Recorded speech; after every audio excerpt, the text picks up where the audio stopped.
안녕하십니까. 장기덕입니다. 저는 대한민국을 사랑하는 남자입니다. 저뿐만 아니라 대부분의 우리나라 남자들, 우리나라 여자분들, 대부분 우리나라 국민들은 대한민국을 사랑한다고 생각하고 있습니다. 사랑할 겁니다. 저 같은 경우는 왜 대한민국을 사랑하느냐? 한마디로 말하면은 저는 이 땅에 태어났으니까요. 이 땅에 어떻게 태어났느냐? 제 부모 형제가 이 땅에서 태어났고, 그리고 부모님의 몸을 빌려서 제가 이 땅에 태어났으니까요.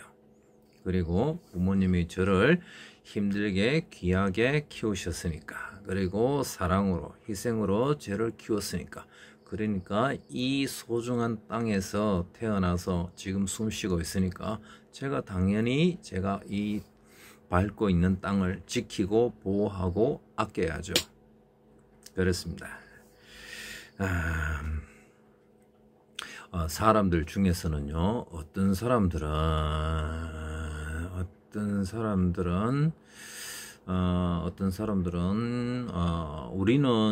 우리 대한민국은 자유민주주의 국가이고 북한은 사회주의고 공산주의 국가입니다. 그런데 공산주의 국가인데 평화하면서, 평화라는 건 사이가 좋은 겁니다. 평화라는 건 사이가 좋은 것일 수도 있고, 전쟁을 안 하는 상황이 오래 이렇게 지속이 되면은 이게 사이가 좋은 평화일 수도 있고 그런 겁니다. 그런데 이 남한이나 북한이나 우리나라, 남한도 그렇고 북한도 그렇고 결국은 하늘로 힘을 합쳐서 하나로 하나 힘을 안 합치고도 단독으로도 세계적인 국가, 진짜 일본을 넘어서고 중국을 넘어서고, 각자 남한도 중국을 넘어설 수 있고 북한도 중국을 넘어설 수 있고 일본도 넘어설 수 있을 정도의 국력이나 뭐를 할 자신이 있고 그렇게 그게 된다. 그러면은 각자 흩어져서 그냥 가는 겁니다. 그래 가는 건데요. 그런데 확률적으로나 아니면은 지금까지 남한하고 북한하고 갈라지고 난 다음에 지금까지 몇 년입니까? 1945년도부터 해방 후에부터 시작해가지고 갈라졌잖아요. 45, 55, 65, 75, 85, 95, 5, 15. 45년도부터 했으면은 지금 거의 한 70 몇 년도 되고요. 1950년부터 갈라졌다고 계산해서 6.25 사변부터 해가 갈라졌다 그러면은 지금 한 72년쯤 되네요. 72년쯤 되는데 72년 동안 남한하고 북한하고 이렇게 갈라졌는 지금 남한하고 북한하고 갈라서고, 그리고 각자 다른 길로 갔죠. 이렇게 다른 길로 갔는데, 그런데 남한하고 북한하고 나라의 국력 차이가 최소 20배, 많게는 40배도 차이 납니다. 그렇게 많이 차이가 나는데, 그 정도 차이가 나고 똑같은 나라, 똑같은 민족으로 한민족이 갈랐었는데, 그런데 나라의 국력 차이가 40배나 이렇게 차이 난다 그러면은 둘 중에 하나는 방법이 잘못된 겁니다. 저는 이렇게 객관적으로 놓고 봤을 때 북한이 길을 잘못 들었었다.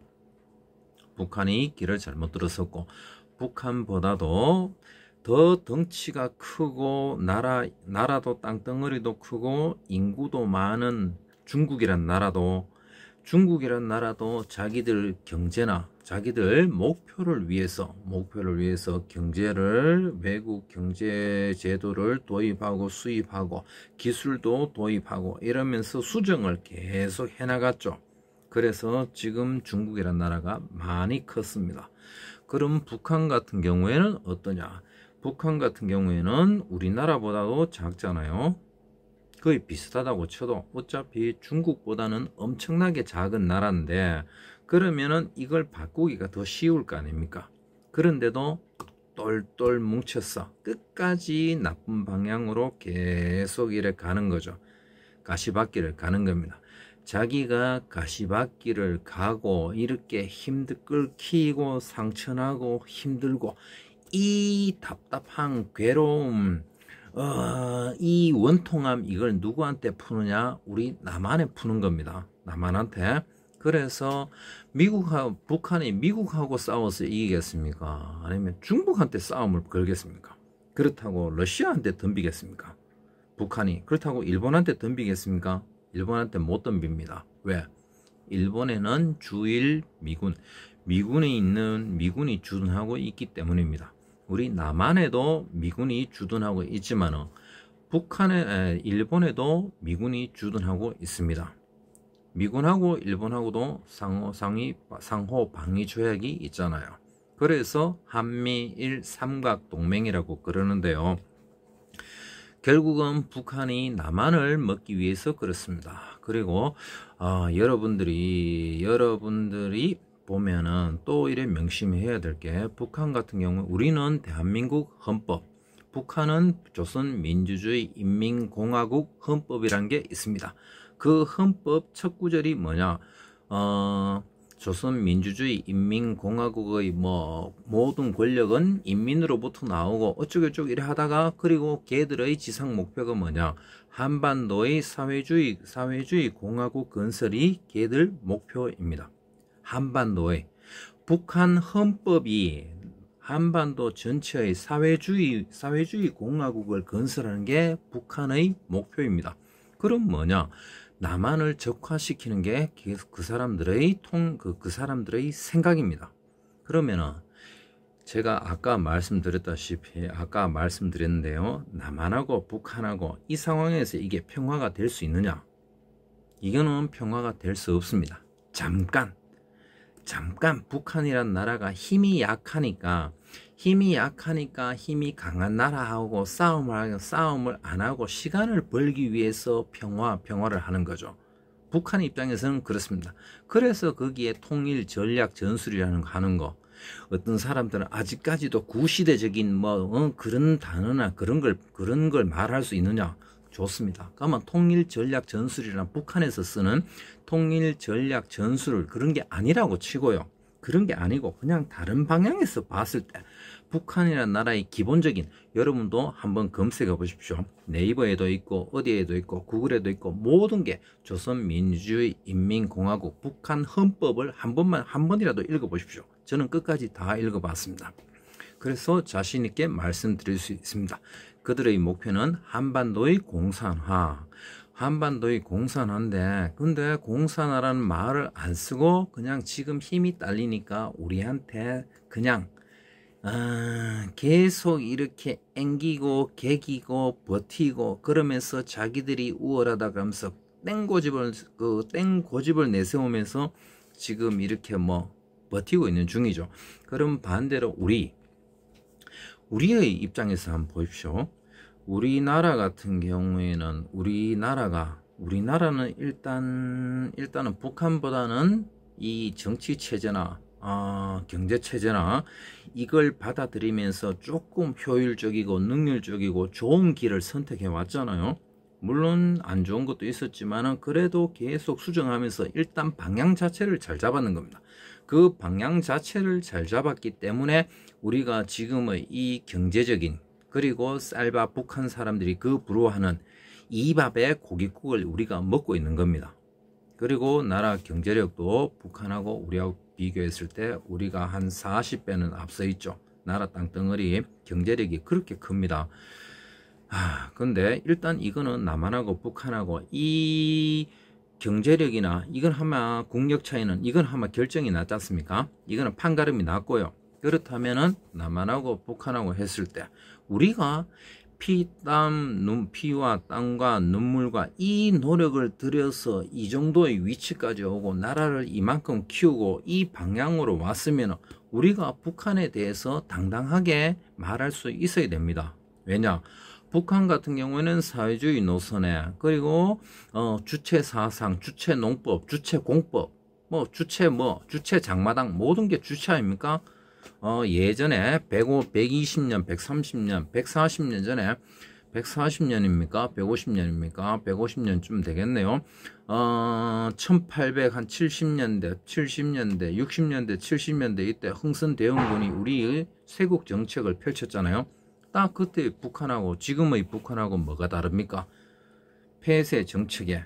그게 지금 주체 사상 그거 아닙니까? 근데 우리는 이렇게 이만큼 허리띠를 졸라매고 그리고 열심히 노력해서 이만한 성과를 냈고 이만한 결과물이 나왔고 결과물이 나왔는데 이걸 가지고 우리가 자랑스럽게 북한한테 얘기를 할 수 있어야죠. 우리가 이만큼 고생하고 이만큼 이렇게 해서 이 길을 걸어왔다. 너희도 따라오너라. 따라오면은 지원을 해주겠다. 안 따라오고 뭐하고 한다. 그러면은 거기에 대해서 이제 그걸 해야죠. 항상 뭡니까? 당근과 채찍. 우리가 그게 당근과 채찍이 필요합니다. 북한 동포가 미워서 그런 게 아니고요. 잘못된 길을 가고 그걸 가지고 해가 민족 전체적인 입장에서 봤을 때도 에너지를 깔아먹는 거고요. 그리고 그 북한이 잘못된 길을 감으로써 해서 북한이 우리 남한 우리 같은 동포 이 뭡니까 발꿈치를 잡고 족쇄처럼 해가 늪으로 끌고 들어가는 거예요. 상식적으로 생각했을 때 형제가 있으면 둘 다 어느 정도 잘 살면 좋잖아요. 그런데 한 명은 너무 잘 살고 한 명은 찢어지게 가난한데 근데 야 내가 너에게 기회를 줄게 형제니까 그러면은 이래 할 테니까 조금 따라라도 해라. 그렇게 돼야 정상적으로 되는 거지. 자기가 잘못되고 똥 묻은 친구 하수구에서 우리가 건져줬는데 그 친구가 옷을 갈아입을 생각은 안 하고 오히려 형에게 와가지고 한 게 안방에 들어 누워서 그 하수구 냄새 나는 옷 있잖아요. 그걸 가지고 입고 온 방에 돌아다니고 벽에다가 이렇게 하수구 냄새, 똥 냄새 가는 걸 칠하고 같이 죽자고 하면은 그거는 바른 게 아니지 않습니까? 그래서 우리가 진짜로 북한에 있는 북한 주민들을 우리 동포로 생각하고 그렇다 그러면 우리는 더 발전하고 북한도 발전할 수 있는 그래서 그런 방법을 찾아야죠. 그게 정상 아닙니까? 그런데 우리나라 정치 지도자나 그 다음에 이 중간에 이상한 수많은 단체나 이런 사람들은 자꾸 쓸데없는 온갖 이 이상한 말을 미사여구를 붙여가지고 자꾸 평화 하는데요. 그러면 이 상황으로 계속 가서 우리가 북한에게 발목을 잡혀서 이런 평화가 됐을 때는요. 우리가 남북 간 합쳐도 힘을 쓰지 못하는 남북 간 합쳐가 7천만이 되는 7천만인데 힘을 합치면은 인구 1억 5천 이상의 그 정도의 강대국의 파워를 가지는 그런 국가가 탄생해야 정상인데 그게 아니고 저런 식으로 나쁜 방향으로 끝까지 변화를 하지 않으면서 고집만 센 저런 동포, 저런 형제 국가하고 같이 합칠 경우에는 우리가 오히려 1억 5천이 아니라 우리 나만 혼자 살 때보다도 더 못한 1,000만, 2천만 되는 남북한 합쳤지만은 실질적인 힘은 오히려 마이너스가 되는 그런 나라가 될 수 있기 때문에 이걸 우리 국민들이 냉정하게 생각을 해야 합니다. 그래서 여러분이 냉정하게 생각해야 여러분 가슴 속에 그 끓고 있는 그 꿈과 희망이 펼쳐질 수 있는 위대한 대한민국이 재탄생할 수 있게 또 그걸 꿈꾸고 있는 그런 나라가 만들어질 수 있게 그래서 생각을 좀 깊게 해야 될 것 같습니다. 대한민국을 사랑하는 남자 장기덕입니다. 여러분 감사합니다. 사랑합니다.